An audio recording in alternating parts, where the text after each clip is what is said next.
Welcome to I Said What I Said, a sports podcast giving you opinions not heard anywhere else. I'm your host, Brad Wakai, coming to you from Brooklyn, New York.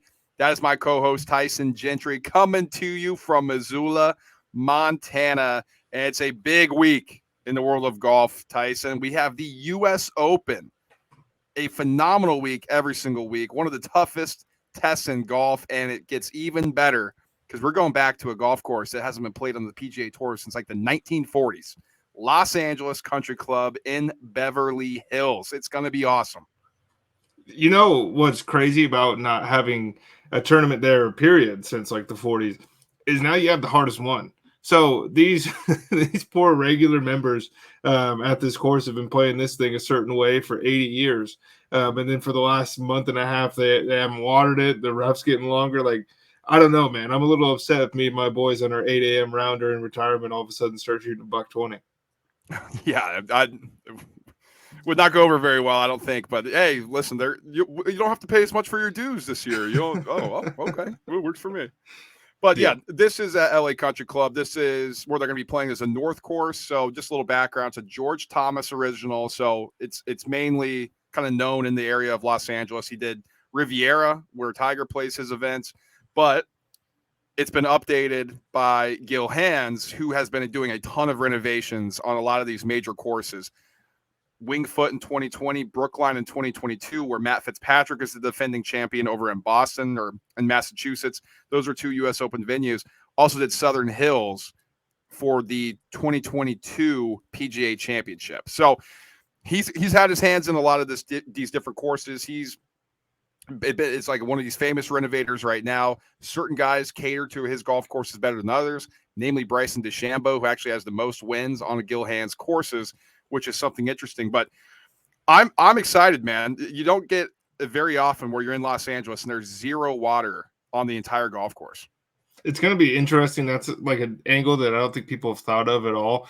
But like, we know what this is. This is the toughest tournament in golf, or at least it's supposed to be.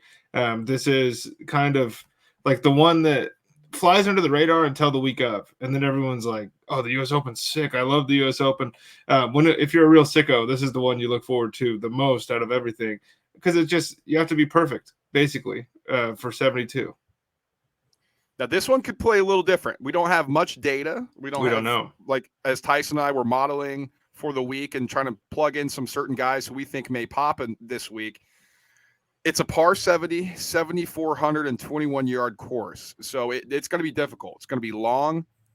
I think for me, I was looking at distance, although there's some people out there who didn't look at distance at all when they're looking at this, just because the fairways are wide. So they wanted accuracy because the rough is crazy, but it is a wider fairway than what we're used to. So I'm intrigued to see how this thing actually plays, because there's two different schools of thought going on right now for people who are trying to handicap golf tournaments, where no, you want to hit it long here. You're going to avoid some of those goalies and different things that are collection areas, as they're called, where the course kind of runs into, and it makes things very difficult for the golfer. But if you can hit it long, you avoid the majority of those. Other people are saying it's not as much about that as much as iron accuracy and different things like that. So I really don't really know what to expect, to be completely honest with you.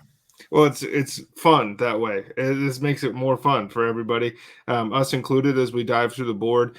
But one thing I did want to point out, it looks to me, at least looking at flyovers and things like that, that the guys that play a cut and just kind of have a little bit of that natural spin to the right are going to be set up a lot better on a lot of these fairways as far as attacking angles go than guys playing a draw. Granted, everybody on the PGA Tour these days can hit every kind of shot, but this totally, to me, looks like a golf course that was designed maybe a bit before that was the case. So mostly what's interesting too about this course is in California, you mainly have like a mix of like a ryegrass, kikuyu grass, poana type of surfaces. This is different. This is Bermuda in the fairways and bent grass on the greens. So a different type of challenge, different type of test than majority of the golfing that takes place out in California. So when you think of Max Homa, you think of Patrick Cantlay, you think of Xander Schauffele, all these guys from California, it's like, well, maybe that's not the case necessarily, because this is a different surface than majority of these players are used to when they're playing out in California. And what Brad's saying is, if you can find an offshore book that will take Sam Burns as the most accurate iron player this week, then you do it. Colin Morikawa also could be an option here too. Apparently, a lot of these approach shots are going to be coming in from 200 plus yards, or you're going to, on these longer par fives, you're going to have a lot of entries into the greens around 100, 120 yards. So you're going to be looking for good short wedges, good long irons. So that's something to keep in mind on as Tyson and I preview this. We'll also tell you where you can get all of our official picks in our chalkboard app at the end, where Tyson will kind of tell you where to go for that. We're waiting to hit a winner, man. I mean, I was an idiot. I didn't take Rahm, even though I texted my brother in like January that I'm taking Rahm in March, and when it got down to it, I didn't do it. So or in April, I didn't do it. So I'm hungry for this one, Tyson. Yes, and we're going to be boring probably to start, and we don't have to dive into it right now. But like, look, I don't care that the odds are juiced like crazy and he's getting nuked. Scottie Scheffler's just a safe play every time somebody tees a golf ball up if there's a tournament going on. So if it's a little bit too chalky, we'll have some Eric Cole love and things like that in here for you as well. But this is not, you don't start hitting long shots at the U.S. Open. Okay, it's pretty tough. So we'll go through the different tiers, favorites, the kind of the middle, and we'll talk about some long shots we think could have a good week this week. But let's start here. Let's just talk strategy. Like, what are you looking for? Because there's different ways that people have tried to handicap it, whether it's distance, long irons, different things like that. We know that the rough is thick. Is it driver accuracy? Is it scrambling? Like, how are you looking at this? I'm looking for patient players. Last year, I gave out Matt Fitzpatrick as my winner up there in Massachusetts, like you mentioned, and he was able to be patient, technical, and grind out a win in spots where like Will Zalatoris could have really benefited from maybe taking an extra 3 seconds to look at a lie or something or club up, where certain golf tournaments favor a ton of creativity, right? So when we get into like the Florida swing, things like that in the PGA Tour season, it's like which one of these guys can think the most outside of the box to give themselves an advantage. And when you get to these really tough courses, circumstances, things like that, with all this kind of pressure, you look for somebody that's been there. And I know this isn't like something you can plug into a model, but when you watch these players play, you just got to be patient, because I've never seen somebody win a golf tournament on the first day, but you can lose it there. You don't win the tournament on the second day, but you can lose it there too. Like if Scottie Scheffler showed up this week and shot 67, 67, 67, 67, shot 3 strokes under every day, he'd win the tournament by 3-4 strokes. That's not what's going to happen. It's, can you be patient enough on Sunday to get to a point where you already have hit that shot on Thursday and Friday, you know how this thing's going to react? Or are you jumping out of your skin because you really want, like, I have to hit pitching wedge here, I don't know what to do? Me personally, I think this is going to come down to a lot of scrambling around the greens. I think with the rough, I do think you're going to need some distance. I wouldn't be surprised with these long irons. Some of those guys will come into play a little bit more, but Tyson, it's going to be hot. It's going to be dry. Apparently these greens are 13 on the step meter. For those who don't know, it's speed on the green. And that's the way it's starting. We're not even talking about when these guys start playing it. Trampling them and everything. Yeah, it's going to get crazy. It's going to get crazy. It could get up to about a 14, maybe. Like, there's rumors that the USGA may start watering in between the morning and afternoon guys. Like, it's going to be, and they don't even like doing that to golfers. They want them to suffer out there. So if they're saying that, it's going to get crazy. And by the time we get to the weekend, woo-wee, like this thing could be baked out. Like this could be crazy. So I don't think putting necessarily is going to come into too much of a factor here, to be completely honest. If everybody's dropping shots, if everybody's dropping strokes on things that maybe, I hit a bad shot here and there, I think it's going to come down to bogey avoidance, scrambling, and those different things. Before we get into the betting angle, Brad, which player are you most excited to watch play this golf course? Oh man, most excited to watch. Well, I mean, I love watching Scottie in tough courses because just the way he grinds it out, like that's fascinating to me. And Dyson and I are both big golf guys. We still play, but played competitively for our high schools. For our high school, we went to the same high school. But I just love how he attacks hard courses, how he wants to set up, and just a mental game behind how Scottie goes after it. Now, some people think that's boring. I think it's fascinating. I agree with you, but the guy that I'm most excited to watch, I want to watch Cam Young. And the way he's going to, it's going to be different this year, I think, because it's a lot of 3 woods off the tee, and everyone's talking about the distance is going to be a factor and things like that. giant fairways, all that stuff. There's elevation changes here. So you see a 400 or a 530 yard par 4, but we really have 60 feet of elevation there. They're going to be landing this thing at the 315 area, and it's going to roll out to 335, 340. It's his ability to play within himself is going to be huge because I'm not going to give him out as a winner or anything like that, but talent wise, like we see it time and time again. Like when this dude's clicking, it's really hard for somebody to beat him. It's just I want to see 72 in a row like we got at the Open. We really only got like 52 at the Open, but like this dude eventually we're going to learn if he's ever going to win a big time tournament. Yep, that's a good name to keep an eye on. So let's dive into the favorites here. If you're watching us on YouTube, we have the odds board up here. Scottie Scheffler is your overwhelming favorite at plus 700. Then Jon Rahm comes in second at plus 1100. That's really the first time there's been this big of a separation in the same tournament Scottie and Jon have played. Jon's played much worse than Scottie Scheffler has recently, and I think the odds definitely reflect that. Now, Brooks Koepka is sitting at 12-1 after finishing second at the Masters, then winning the PGA Championship. You want to talk about an odd slash. That is crazy. Now he's sitting at 12-1, the third overall favorite. Rory McIlroy slides to the 4 spot, 13-1 here on FanDuel. Victor Hovland coming off his win, 17-1. Patrick Cantlay, 17-1. Xander Schauffele, plus 1,900. Those are your favorites. Now, as we're going through this, Tyson, let's just kind of talk this through here. What do you like? What are you looking at? We mentioned Scottie. We love how he plays hard courses, but at plus 700, can you get behind that here? Yeah, I still can. I think we've fallen victim. Like this was the same thing with Rahm at the beginning of the year, or Homa for a stretch there too. Sometimes these guys are just on different planes than everybody else as far as how they're hitting the ball. Scottie Scheffler's ball striking over the last month of the season that he's played is historic. Like the dude hasn't hardly missed what he's trying to do at all. So at 7-1, like yes, you're laying a little bit of juice, but would you be surprised at all if that was the finishing order in the tournament was Scottie, Rahm, Brooks? Because this is the first time I've looked at one of these on FanDuel and been like, oh, there's not like something egregious, because Rory is always sitting at plus 900 if somebody's at 850. And I think this is the first time the books have decided to kind of back off Rory McIlroy a little bit, but maybe that's public too. And it's an interesting kind of look at, is this the time to buy on Rory? You and I are both not the biggest Rory guys, especially when it comes to majors, especially over his recent form. It hasn't been there for Rory McIlroy. He's pieced together 4 days. Now, he'll have moments, but he hasn't pieced together 4 days. Me personally, I'm on a wait-and-see basis with Rory.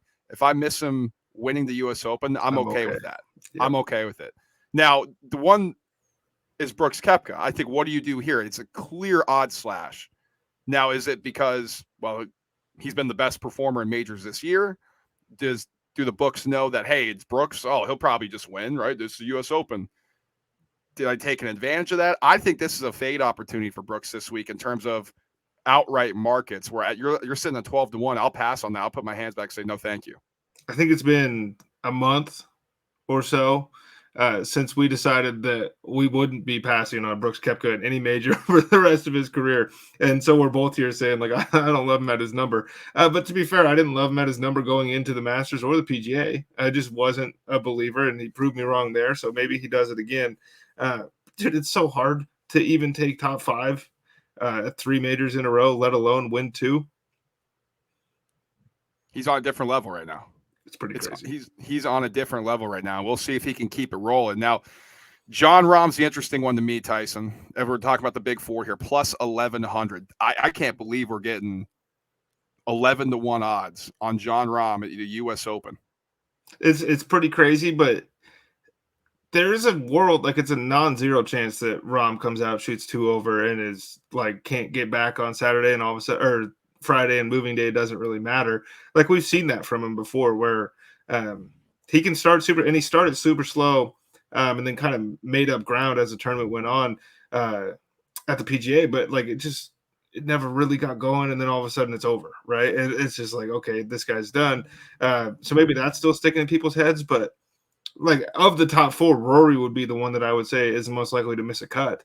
So if you're like, that's why I just kind of always say fade him, because the blow up holes happen. It's seemingly, I don't have the data, but seemingly more often for Rory McIlroy than any other top player in the world. And at a place like this, I just think, throwing a 7 or 8 on your scorecard is death.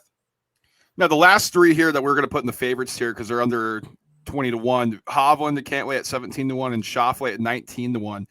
Very interesting form coming in from everybody. Victor Hovland's been red hot. Has been great in majors. Patrick Cantlay has not. Like, be frank, he has not performed well. I think this season to what we expect from Patrick Cantlay, and especially in majors, that's been the case. Xander Schauffele, there's been some times when he looks like he's an absolute top 5 player in the world. There's other times you're like, man, this guy just can't figure it out.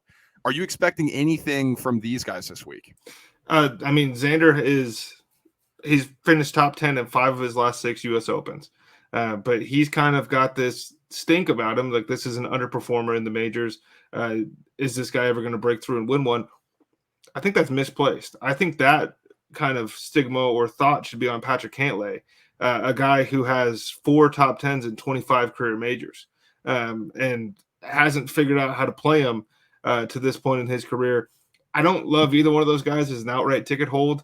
You could talk me into top 20 for either one, but again, I'm more comfortable really with all 3 of those, putting them as a top 40 and trying to be safe on a random parlay ticket.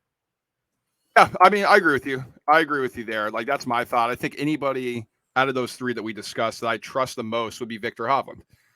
He's shown that he's improved his chipping. He's done it in thick rough. I think what we saw at the PGA Championship where he was in the mix, that played a little bit closer to what we're accustomed to at a U.S. Open. Now he's back on a place where there's wide fairways. He's a great at hitting long irons, and I think this is the best he's ever played in his career.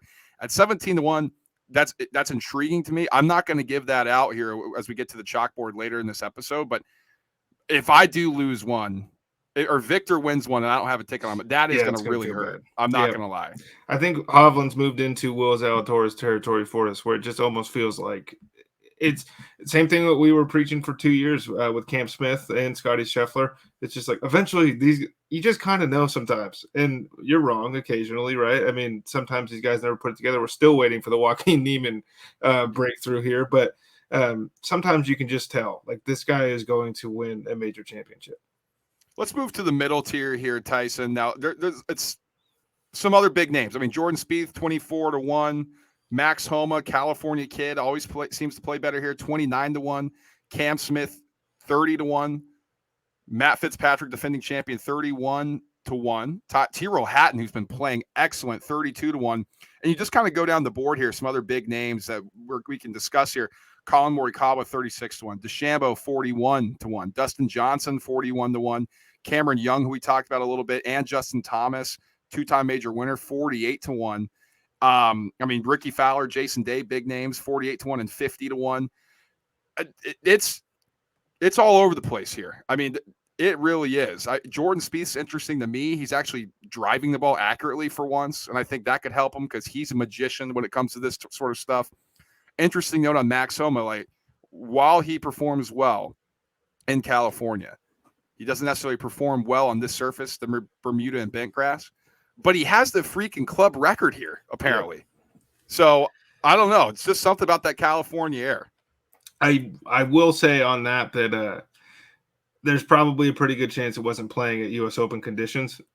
So I think if you go to most of your high-end golf clubs, I've worked at a couple, and it's a case there at least where card-carrying PGA Tour members will show up and they will obliterate whatever the course record used to be because they're just so much better than all of us. So I don't put a ton of stock in Homa having that club record. I do love Max Homa, and I'm cheering for him to get one. This does not feel like the time. Brad, a name you didn't mention on there, and this is my boy. I think Justin Rose at 48-1 is a live dog. Man, that's interesting. I always get a little concerned about the length with Rose when it gets to this, but he's just, like you said, he's a grinder, man. He just grinds out rounds. All of a sudden, you look up and it's like, whoa, there's Rose lurking. He's right there. So you can look at it 2 ways, right? You can play Justin Rose to be a round 1 or round 2 leader at some point, because occasionally he will show up. He's done it at the Masters before where he laps everybody on day 1 and kind of disappears. Lately, it's been Justin Rose is not on your TV on Thursday, and he's not on your TV on Friday. And then all of a sudden on Saturday, the dude is 6 under and he's in 12th. And then Sunday wraps up and he finished at 8, and he took top 10, and he goes home and collects his check. It just really feels like if you're gonna have a wedge off or a short game off with anybody on tour in a major championship, like Justin Rose isn't a bad name to throw in the hat. I really like the way this dude plays big events. I think one for me, Tyson, Bryson DeChambeau is popping. I know you hate him. You hate him, but man, oh man, he's already U.S. Open champion back in 2020. He's at 41-1. I love what he did in the PGA Championship. The dude is hitting the driver much better. He's actually playing a smart game, which he used to do when he was in college. Instead of now, then he turned into like, I'm just going to hit it as far as I can. It's like, yeah, I don't know if that's necessarily how you want to play. Seems like he's gone back to a little bit more of what he used to do when he was a really good golfer. That's all that he lost, what, 28 pounds, 20 pounds, something like that? The guy stopped juicing and we want to give him all this love and everything. I'm just playing. But no, he's playing really well. I worry the same reason I worry about Rory, I worry about with Bryson, is that I don't want to be holding a ticket on anybody that I can see triple bogeying a hole on Sunday. And like, how many Jordan Spieth bettors threw up 10 years ago or whatever it was when he pissed down his leg, put a couple in the water, and all of a sudden he's not your major champion anymore. I can't lose like that, man. I can't lose on Mito Pereira putting one into the water for Justin Thomas to take the win from him. When it's tough golf courses, I want the mentally strong people, and I don't believe that Bryson DeChambeau falls into that category. Colin Morikawa at 36-1. There's always concern about distance whenever you talk about Colin Morikawa. It's not something he's added to his driving game, but when we talk about the approach and the different things in that sense, he's the best iron player from distance in the world. Like, he is unbelievable from 200 yards out. The only thing right now with him too is the putting. And so when you're combining short, relying on your irons to get you close so that you can maybe make a putt, that's the only thing with him that I'm concerned about.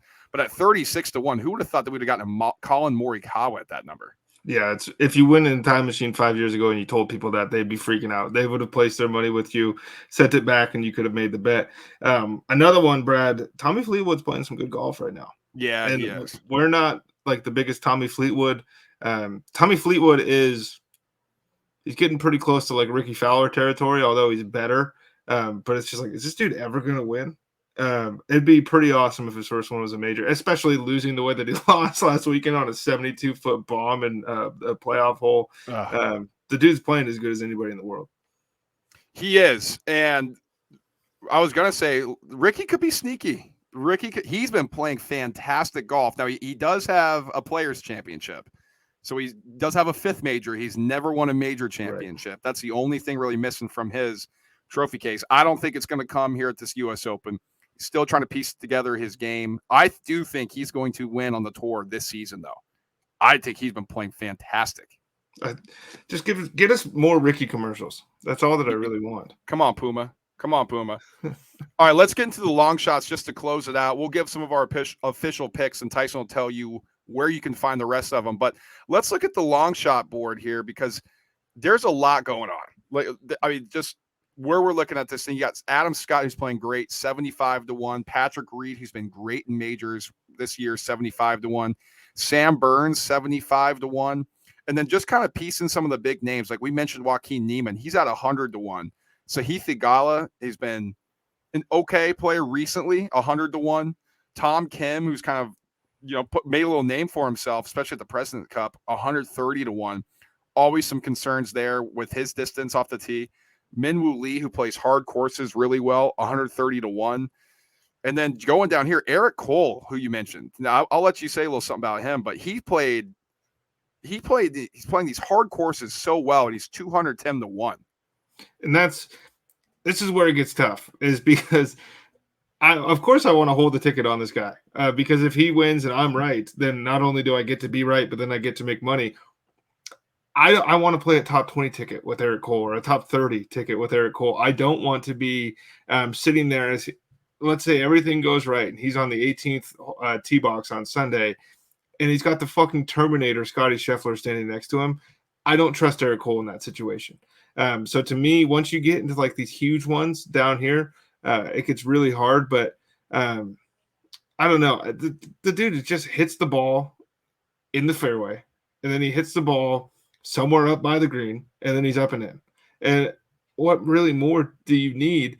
And I'm going to hold us a Heath ticket. I think we talked ourselves into it pre-show at 101. It's a homecoming, dude. Like, this is where he's from. These are courses that he has played very well in his career, California at least. Let's say it that way. He was tied for fourth at Torrey Pines. He was tied for sixth at Riviera.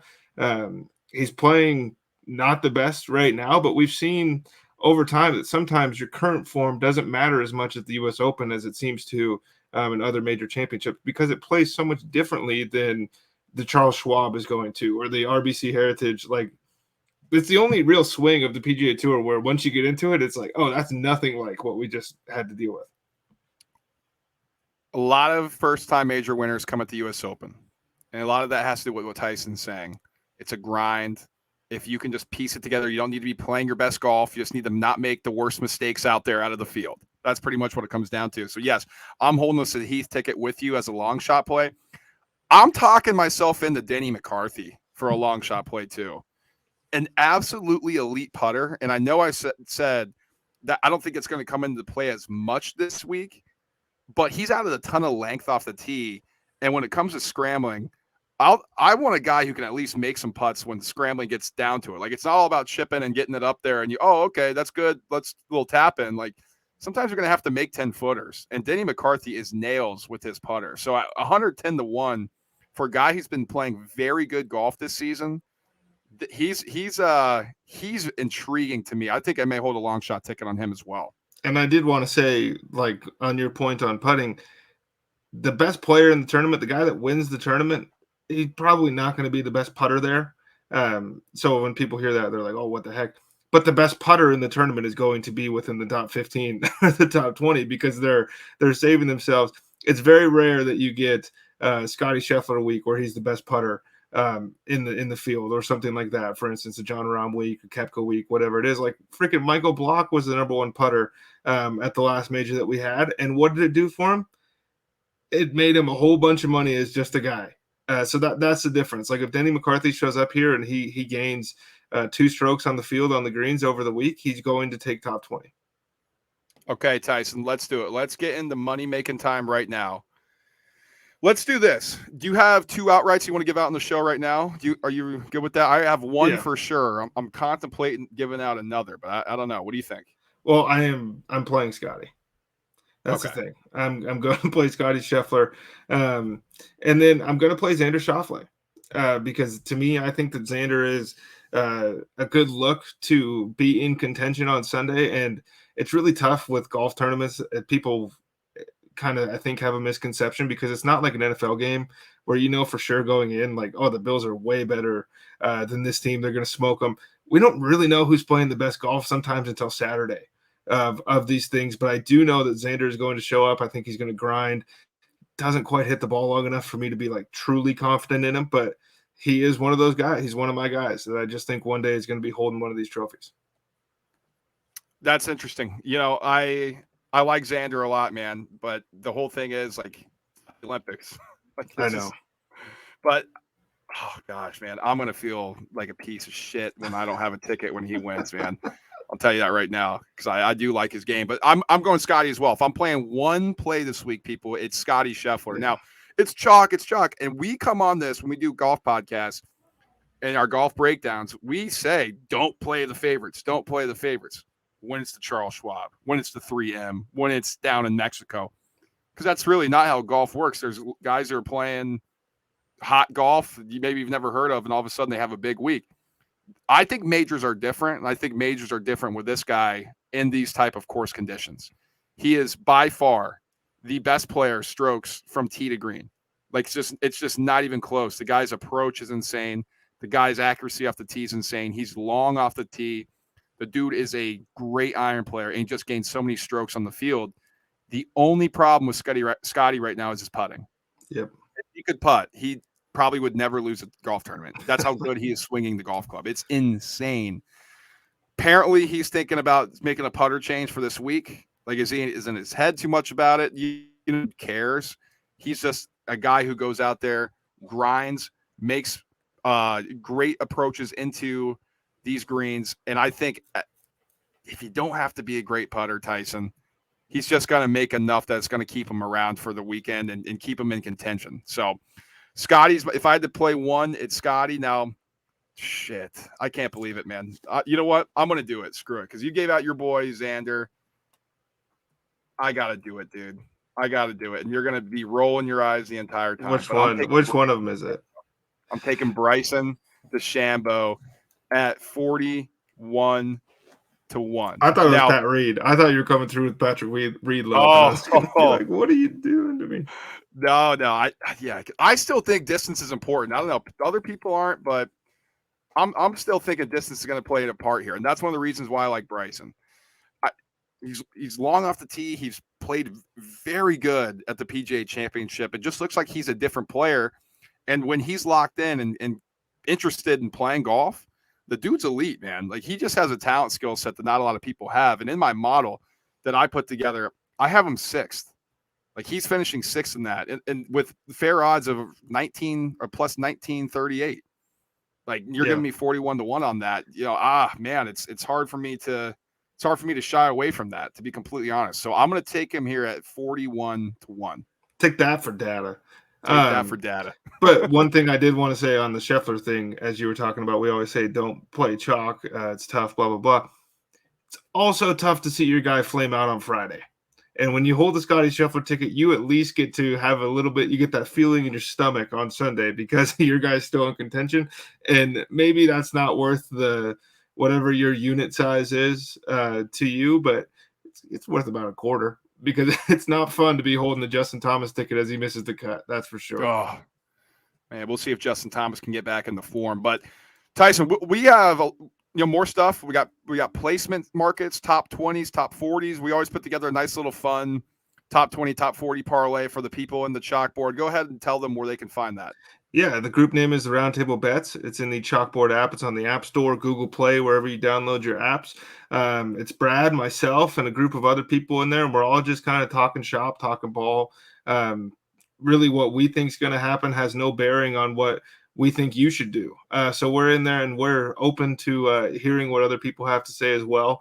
We're not depending on what it is, we're not all the way talked into our stances sometimes. And there has been times where we've come off certain takes because, like, I'm thinking of the NFL draft. That was a lot of smokescreen stuff, so maybe that's not the best example. But whatever you can think of, we're playing. And so we have a group of people in there. They're playing too. So get in there, throw down your front parlays. Tell us who you think is going to win the U.S. Open, who you think could take top 20.